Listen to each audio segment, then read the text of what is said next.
We understand some of the brain, some of the mechanisms inside the brain. We understand some of the mind. The whole field of psychology is sort of reared up around the idea that we can tell certain things do happen, will happen, have happened, etc.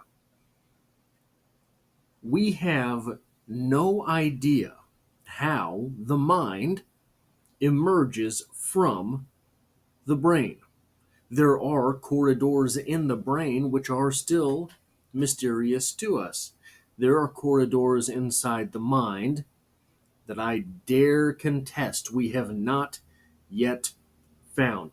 Welcome to Strip Coverlet, where we squeeze the bigger picture out of literature. I am Adrian Fort, and we are here for another poetry discussion, which will appear in two playlists here on the channel. Number one being the poetry discussion playlist, and number two being the Emily Dickinson playlist here on the channel.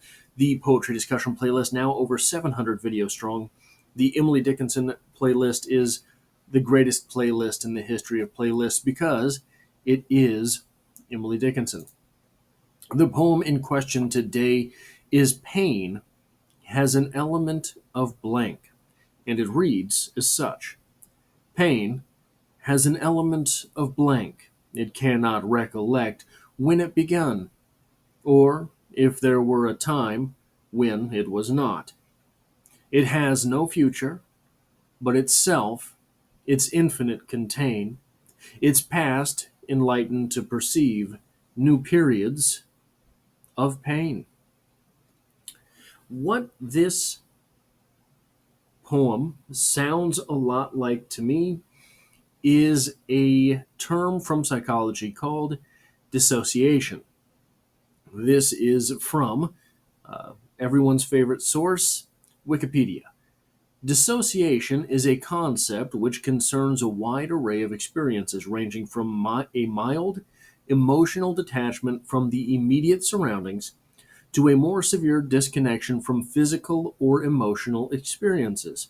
The major characteristic of all dissociative phenomena involves a detachment from reality, rather than a false perception of reality, as in psychosis. The phenomena are diagnosable under the DSM 5 as a group of disorders as well as a symptom of other disorders through various diagnostic tools. Its cause is believed to be related to neurobiological mechanisms, trauma, anxiety, and psychoactive drugs. Research has further related it to suggestibility and hypnosis. The way I think about this is there is some pain that is so excruciating for the mind. And sometimes this can be a physical pain, right? You go through physical pain that is severe enough and you don't remember it later. You know that there was pain, you know you broke your arm, but your body dissociates from the nerve endings in the moment. When there is pain that is that excruciating, the mind does not like to exist there. So the mind will just say, probably this is survivable. If it's not, it doesn't matter anyway. We don't need to struggle and feel pain now. So we're just going to turn off for a little while. We'll pick back up in a moment. And if that pain is still going on, well, we'll see. Now, the sort of really, really sad part of this is that dissociation is not limited to, so for example, here, um, physical and emotional experiences like abuse, right? It is not limited to those moments of abuse. This is, as that article, as that blurb from Wikipedia states, the mind dissociating from reality. It's not creating an alternative reality. The mind is just in those moments putting its head down and walking forward. Get to the next moment. Get to the next moment. Get to the next moment. The really sad part is, again, the mind isn't creating a new reality. It's just not existing in this reality. There are people who go through things which are so damaging that they never come back. They'd never create a new world. They just never come back. They never learn to cope with the world as it is. They just fall off that ledge of dissociation and never come back. One has to wonder, knowing a little bit of biography about Emily Dickinson, Emily Dickinson dissociated from the world. Was she in dissociation for her entire life? I don't know. I can't say that.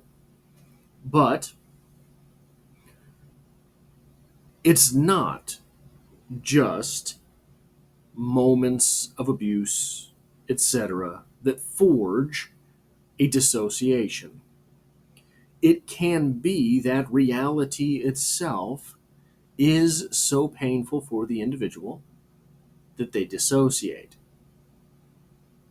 They do not like what is going. So it is an alternative to self-destruction.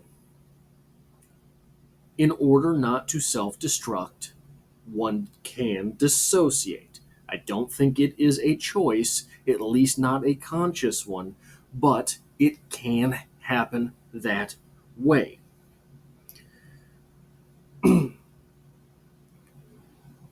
The blurb from Wikipedia mentions psychosis, which is, on some level, sort of recreating realities around those moments that are lost. That's sad as well, right? But there is an active element to that. The thing that strikes me about something like dissociation, which I think that's the only thing this poem can really be about. Like, I'm all for interpretations. If you can find something else to talk to me about with this poem, I am more than willing to listen. This just strikes me as dissociation in the form of a poem. But um, the idea of dissociation, the idea of psychosis, there is an active role of the human mind. Wherever it occurs, however it happens, I can't explain it, but it's there. There is a creation equals control. The individual is controlling on some level, in some way, that alternate reality. Dissociation, it strikes me, is essentially learned helplessness manifest. So, for anyone who doesn't know, learned helplessness, they did these studies where they would put dogs in a cage and they would electrify the bottom of the cage. Well, the dog would jump around, jump around, jump around, kept getting shocked, kept getting shocked. Eventually, the dog lays down, they stop the test. Then they change the cage. Half of the cage is electrified, half of the cage is not. They run the current through the side that is electrified. The dog has learned it doesn't matter if you jump around or not, you become electrocuted. So, at that moment, half the cage is not electrocuted. The dog doesn't know, the dog doesn't care, the dog just lays down and gets shocked. Dissociation, it strikes me, is learned helplessness of the mind. Maybe the animating spirit, whatever it is you want to call it. It is the mind saying the same thing that dog says. Well, it doesn't say out loud, obviously, he just whispers it. The dog says, I'm getting shocked. This is uncomfortable. Don't waste energy. So it lays down and gets shocked. Dissociation says reality is not great. There's no real point in trying to create a different reality. Just lay down and get through it. That is all I have for this poetry discussion.